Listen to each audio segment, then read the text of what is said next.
Donc alors, ici, vous pouvez voir des cellules du système nerveux qui sont infectées par le virus Usutu, c'est les marquages en vert, alors que juste au-dessus, on voit des cellules du système nerveux qui ne sont pas infectées, donc au niveau d'un tissu sain.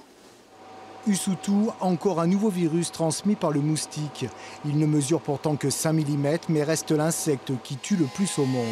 En effet, il est capable de transporter un grand nombre de maladies. On lui doit notamment le paludisme, bien sûr, la dengue, et depuis 2016, le virus Usutu qui attaque le système nerveux. Un homme de 39 ans a été hospitalisé 3 jours à Montpellier. Alors initialement, quand nous l'avons reçu, il souffrait d'une paralysie faciale dite périphérique, c'est-à-dire que son côté droit du visage ne pouvait plus se mobiliser.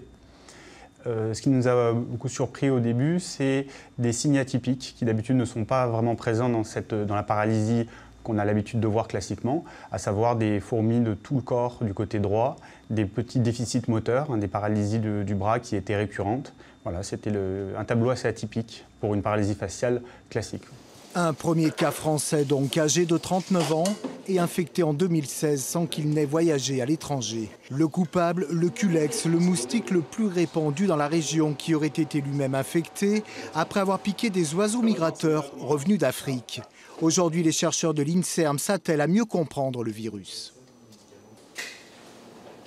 La problématique du virus Usutu, c'est que c'est un virus qui est très peu connu, qui a été très peu caractérisé en laboratoire. Donc nous, on s'attache à essayer de comprendre comment ce virus est capable de se répliquer, de se multiplier chez l'homme. Donc pour cela, on utilise des systèmes de culture in vitro. Donc on a infecté des cellules humaines et on a vu que le virus était capable de se répliquer de façon assez importante dans des cellules humaines.